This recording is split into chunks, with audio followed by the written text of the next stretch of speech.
Mas Roy, apa yang terjadi di aplikasi Sirekap milik KPU ini akhirnya berujung panjang, mendapat sorotan tidak hanya dari petugas di lapangan tapi juga warganet di media sosial. Sebenarnya biang keroknya di mana secara teknis? Ya, sangat panjang dan saya tidak menakut-nakuti, tapi ini berbahaya. Berbahaya karena apa? Hasil dari Sirekap ini ditunggu-tunggu oleh seluruh rakyat Indonesia. 278 juta rakyat Indonesia yang sebagian besar ikut, kecuali yang belum masuk umur ya dalam DPT itu kan tergantung pada hasil Sirekap ini. Meskipun nanti hasilnya yang dipakai adalah hasil manual, tetapi sekarang kita tidak ada acuan untuk bisa melihat itu. Jadi awalnya di mana? Awalnya adalah karena Sirekap ini, saya katakan kemarin dalam 2 tulisan saya, ini tidak proper atau tidak ada uji publik dan uji teknis sebelum pelaksanaan. Padahal ini digunakan di 38 provinsi.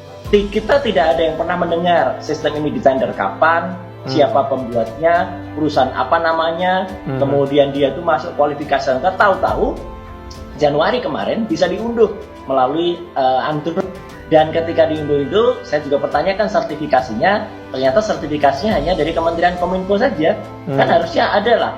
Banyak punya peneliti-peneliti ahli profesor dari BRIN misalnya. Kita punya badan research, itu yang harusnya meneliti dulu, Mas. Jadi kalau tadi dikatakan oleh KPU, Hasyim Asyari barusan ya, ada lebih dari 2000 sekian bermasalah, itu sudah pelanggaran. Karena apa? Sistem itu sebelum dipakai, dilaksanakan, itu diuji errornya seberapa. Kalau errornya katakanlah lebih dari 3% atau maksimal 5%, maka ini tidak layak, fail gitu ya, untuk dipakai. Nah, belum lagi kalau setelah kita telah ya terdapat kesalahan-kesalahan secara teknis yang quote and quote kalau orang mengatakan agak aneh gitu. Karena apa? Karena semacam terjadi automatically algorithm, ya, semacam algoritma otomatis yang bisa menambahkan angka. Karena kenapa bisa menambahkan angka? Karena nggak logis, Mas. Sistem OCR, ya, Optical Character Recognition atau OMR, Optical Mark Reader, ini juga biasa sebenarnya dipakai di perguruan-perguruan tinggi kalau seleksi masuk itu. Biasanya mudah, kalau misalnya dia ada salah, itu biasanya tulisannya kurang kontras, tinggal ditambahin kontras atau tambah plus saja, selalu berikutnya sudah betul. Jadi kok bisa nambah gitu. Nah, lebih-lebih yang nanti mungkin ini yang menjadi heboh ya, karena saya temukan adalah sistem ini kalau kita lihat IP-nya, IP itu Internet Protocol Address-nya, itu menunjukkan angka 170.33.13.55 itu bukan di Indonesia. Ini kenapa saya bilang? Karena gimana itu? Undang-undang kita punya Undang-Undang Perlindungan Data Pribadi nomor 27 tahun 2022 yang lalu, itu mempersyaratkan kalau ada objek-objek vital dan kemudian data penting negara harus simpan di server dalam negeri.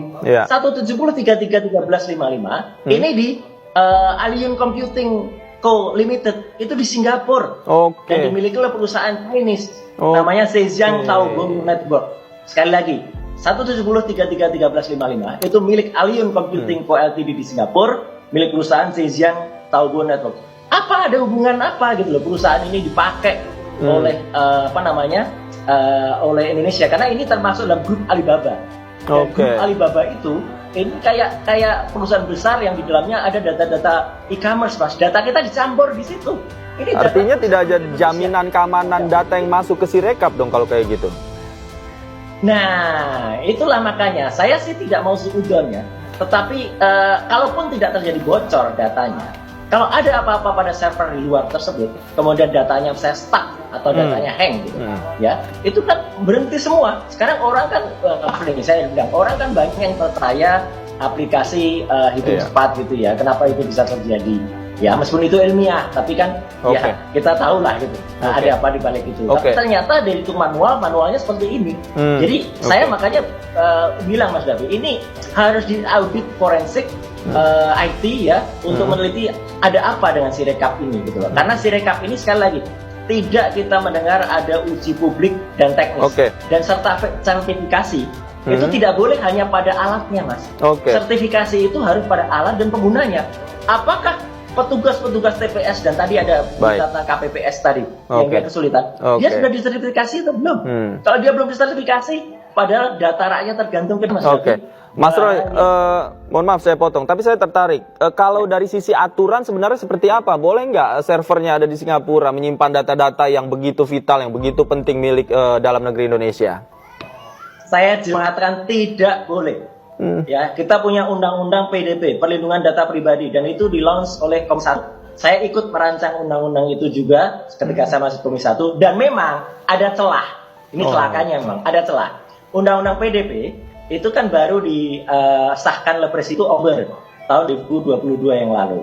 Undang-undang itu memang baru berlaku penuh 2 tahun lagi, Mas Devi. Artinya sekarang ada terobosan. Cuman kan ibaratnya gini, orang mau lewat jalan ke Ainis gitu misalnya, sudah tahu jalan Kebun Sirih ditutup, nerobos lewat, atau mau ditutup, terobos lewat, itu kan namanya melanggar juga, meskipun belum ditutup penuh gitu ya. Nah, bahayanya pelantikan presiden baru itu kan nanti akan ada Oktober, dan ketika Oktober itulah nanti juga mungkin undang-undang ini sudah berlaku.